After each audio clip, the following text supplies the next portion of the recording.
test is in 4 parts: Part 1, Part 2, Part 3, and Part 4. Now look at Part 1. Part 1. You are going to listen to the director of a college talking about his school. Listen to the talk and answer the questions. First, you have some time to look at questions 1 to 3.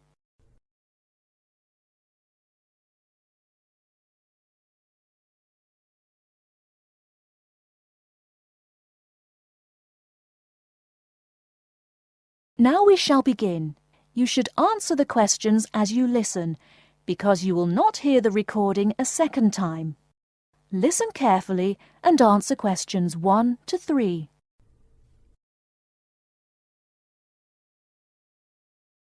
Many of you already have a reasonably firm idea of the general subject area you wish to study.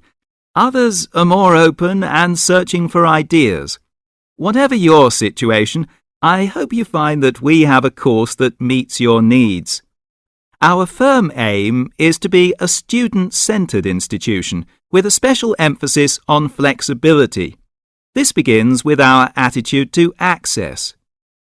We judge people on their motivation and commitment to study as much as, if not more than, formal qualifications. This is reflected in the vitality and diversity of our student population. Some of our students come direct from sixth form or college. Before you hear the rest of the conversation, you have some time to look at questions 4 to 10.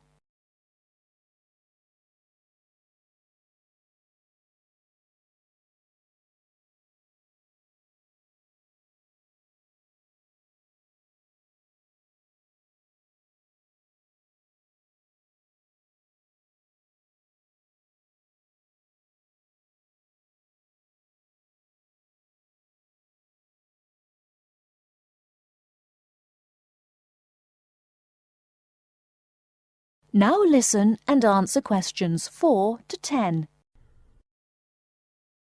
Others are coming into higher education after a short or long gap from formal education. Some are seeking a specific set of skills with a particular job or profession in mind. Others are retraining or studying to give their careers a new direction or dimension. Some are learning about the very latest scientific, technological and commercial knowledge. Others are stretching their minds on sensitive environmental, social and cultural issues. Even a casual observation of the mix of our student body indicates that we're close to our aim of being a polytechnic for the whole community. To meet our students' needs, we have 500 academic and a further 500 support staff committed to good quality teaching, high standards, and sensitive and sympathetic student care. We have probably the longest experience of understanding and dealing with the differing needs of a diverse student population. I hope you'll find a suitable course at the Polytechnic College. If you want to come to the college and we consider you suitable, we'll do our best to find you a place. And when you're here, we'll work hard to make your experience enjoyable, stimulating, and educationally rewarding. That is the end of Part 1. You now have half a minute to check your answers.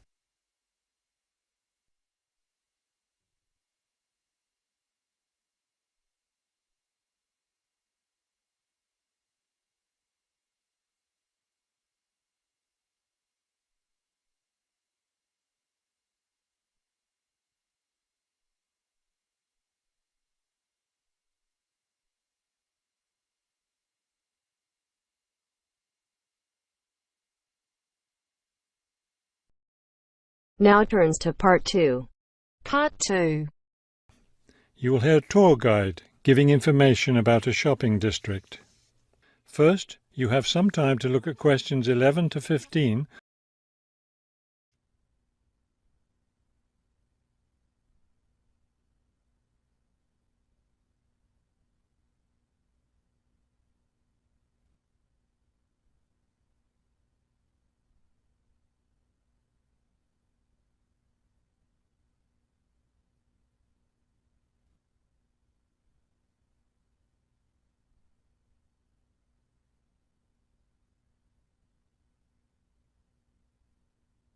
As you listen to the first part of the talk, answer questions 11 to 15. This afternoon, we'll visit the city's shopping district. Several blocks in the area are closed to car traffic, and I know you'll enjoy walking around there. I'd like to give you an overview of the district now, since you'll be on your own once we get there.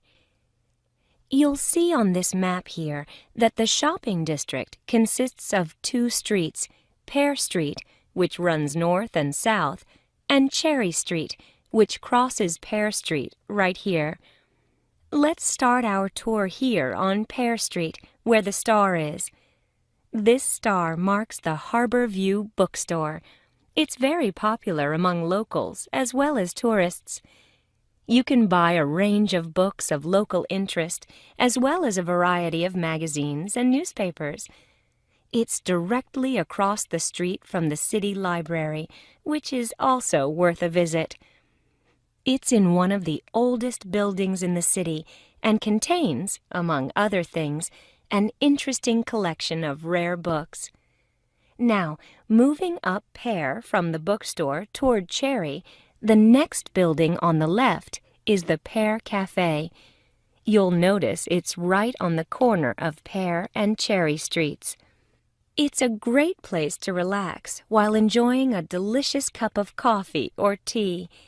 You can talk with friends or read quietly. They have a variety of books and magazines available. From the windows of the cafe, you can look right across Cherry Street for a lovely view of city gardens.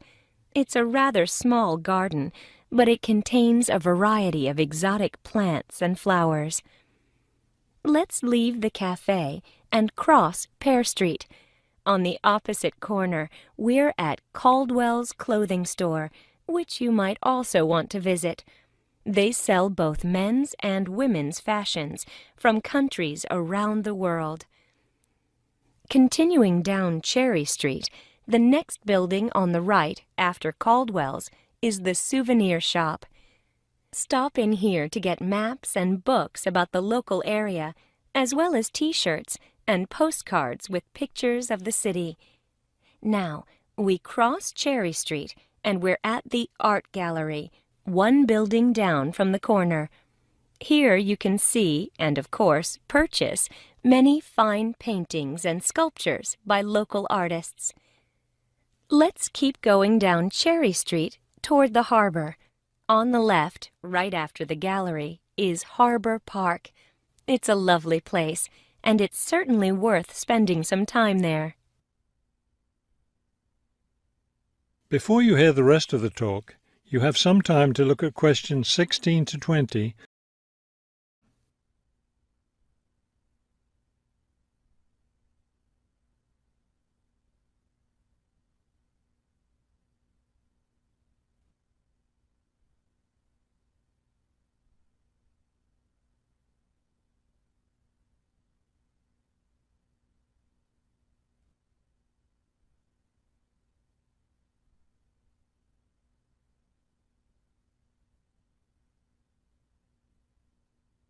Now listen and answer questions 16 to 20. Harbor Park was built on land donated to the city by Captain Jones, a lifelong resident of this city. Captain Jones designed the park himself, and it was built in 1876. Exactly in the center of the park, a statue of Captain Jones was erected, and it's still standing there today. It shows Captain Jones on the bow of his ship. After viewing the statue, you can follow the path that goes through the woods just behind. It will lead you to a lovely garden, in the middle of which is a fountain. This is a nice place to enjoy a few quiet moments. If you still feel like walking, continue on to the far end of the garden. There, you'll find a wooden staircase, which will take you down to the harbor. You might enjoy the view of the boats from there. There's also a walking path along the water, which will eventually bring you back up to Cherry Street. You can see that there's plenty to do in this part of the city. The bus leaves at 1:30. That is the end of part 2. You now have half a minute to check your answers.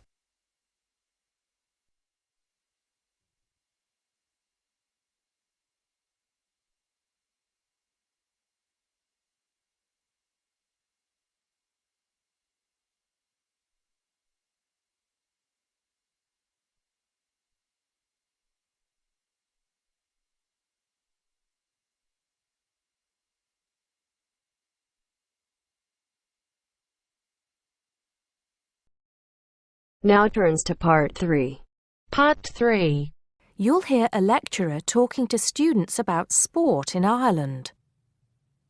First, look at questions 21 to 23.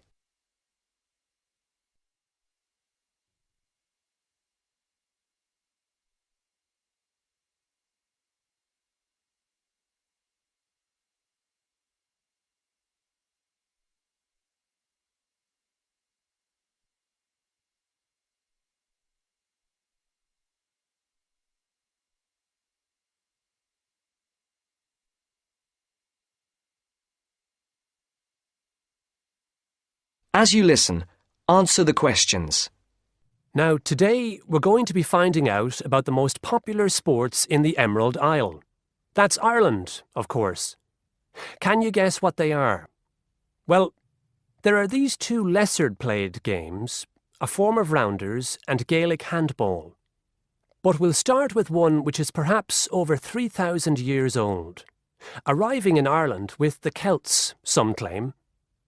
That may be a slight exaggeration, but I consider it to be the fastest field game in the world, and it goes by the name of hurling. Well, that's what it's known as in the English-speaking world anyway. So, what do you have to do? You've got 15 players on a team, one of them the goalkeeper. Each one has a stick called a hurley. Here you are. I've brought mine along. Had it since I was at school.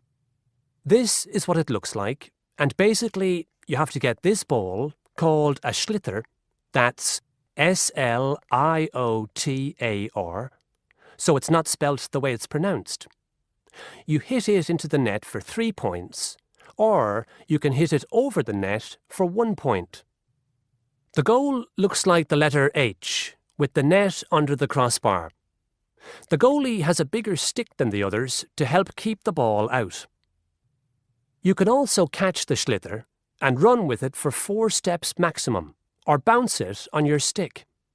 Is that clear to you all? I'll be showing you a video a bit later, so you can see what a game actually looks like. You might like to think of it as a mixture of lacrosse, hockey, and baseball.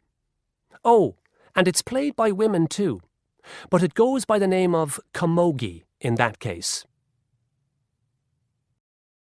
Before the conversation continues, look at questions 24 to 30.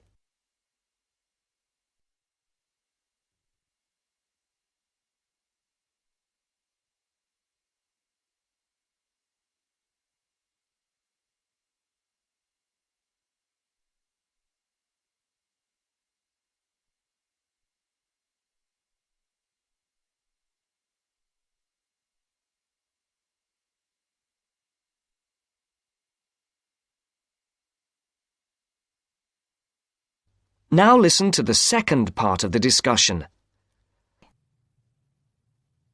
I'll give you a bit of the history, shall I now? Generally, the golden age of the game is considered to be the 18th century. But systematic rules were first agreed and drawn up at that great shrine of learning, Trinity College Dublin, in 1879, founding the Irish Hurling Union, closely followed just a few years later by the formation of the Gaelic Athletics Association. With greater organisation last century, the All-Ireland Hurling Championship got off to a flying start, and I'm proud to say that my own native city of Cork has won more than 20 titles over the years. But then, so have Kilkenny and Tipperary. Is it only played in Ireland? No, Well, it is the only country with a national team at the moment. But you may be surprised to discover there are hurling clubs in London, as well as in America and Argentina, to name just a few. The other game I'd like to take a little time to introduce you to is Gaelic football, which is played on the same pitch as hurling with the same number of players. But there's no net. You just have to get the ball over your opponent's goalposts. And you can do that by kicking or punching the ball. However, you're not supposed to do that to the players, I might add. Imagine it as a combination of soccer and basketball. But in my opinion, it's a more exciting spectacle than either of those. Excuse my bias, if you will. It's also very popular with women. In fact, there are more women's teams than for any other sport. Whether despite or because of the physical contact involved, I wouldn't like to say. They do play a shorter game, 60 minutes, rather than the men's 70. So, let's have a look. If we can have the lights down, I'll see if I can get this technology to work. That is the end of part 3. You now have half a minute to check your answers.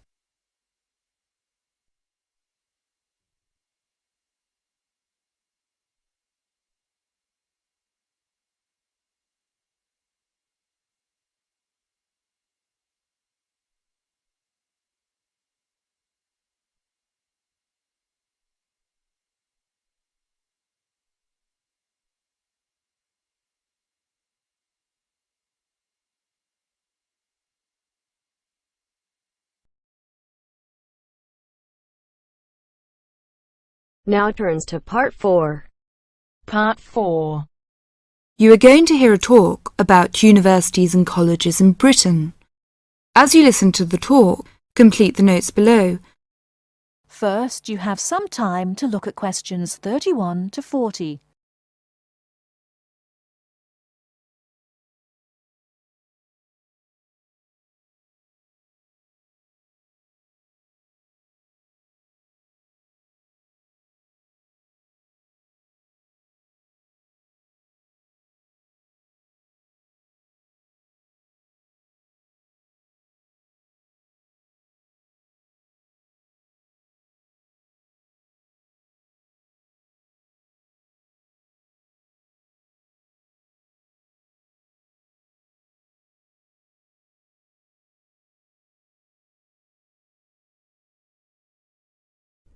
Now listen carefully and answer questions 31 to 40. Every year, thousands of young people want to study in Great Britain. They come from a range of backgrounds and have varying expectations of what their study in the country will be like and how to apply to the university. Today, I'd like to talk on universities and colleges in Britain. There are 45 universities, 30 polytechnics, and about 1,000 major technical, commercial, education and art colleges in the UK. In 1973 to 1974, there were over 251,200 full-time students in universities, of whom almost 10% were from overseas. A total of nearly 276,350 students attending full-time courses in establishments of further education, and about 130,270 in colleges of education. University first degree courses in arts and sciences are normally of 3 or 4 years duration, and, with very few exceptions, students are not admitted for any shorter period of study. The academic year normally extends from October to June and is divided into 3 terms. Information about courses and entrance requirements should be obtained by writing direct to the university at least 12 months before the proposed date of admission. All applications for admission are dealt with by the University's Central Council on Admissions, the UCA, to which all candidates seeking admission to a full-time internal first degree course or a first diploma course of more than 1 year's duration must apply. Full details of the admission procedure are to be found in the UCA Handbook, How to Apply for Admission to a University. A copy of this handbook and the standard application form should be obtained from the UCA at PO Box 28, Cheltenham and Gloucestershire, GL501HY. The application form must be returned to the UCA by a stated closing date, usually in December, October for Oxford and Cambridge. The UCA will continue to send application forms to universities for consideration at their discretion for a limited period after the 15th of December. But candidates are strongly advised to ensure that their application forms reach the UCA by the stated closing date to help their chances of selection. Candidates who fail to obtain a place in the initial selection period are automatically put into the clearinghouse scheme in June-July, when these candidates' application forms are again sent to those universities which still have vacancies. Students from the following countries should send their application forms to the UCA via the Overseas Student Office of their own country in London: Bahamas, Brunei, Cyprus, Ghana, Guyana, India, Luxembourg, Singapore, Tanzania, Thailand and Uganda. Graduates of a university in Britain or overseas who wish to take another first degree course should approach the university concerned to inquire whether it wishes them to apply direct or through the central UCA scheme. Now, let's turn to transfer. It is very rare for a student who has begun a first degree course at one university in Britain to transfer to another British university with a view to completing it there. And there is no provision for the automatic granting of credit for university studies already undertaken. Students who have already completed some university-level study should make inquiries directly with the individual university. To be considered for admission, a candidate must show that his earlier education has qualified him to enter the course and that he speaks, writes and understands English sufficiently well. The usual minimum qualifications for entry to a first degree course in a university are good passes in the General Certificate of Education, the British School Leaving Examination, either 3 passes at ordinary level and 2 advanced level, or 1 at ordinary level and 3 at advanced level. A certificate which gives admission to a university in the candidate's own country will be taken into consideration for admission to a British university, but a university may still require passes in some subjects of the GCE, or an equivalent examination. It should be noted that possession of the minimum entrance requirements does not guarantee admission. Selection is competitive, and each application is judged on its merits. The British Council offices overseas and the Schools Council, 160 Great Portland Street, London W1N 6LL, are prepared to offer advice on the acceptability of specific overseas qualifications in place of the British General Certificate of Education. A copy of the original certificate and, where appropriate, an approved translation should accompany all inquiries. That is the end of part 4. You now have half a minute to check your answers.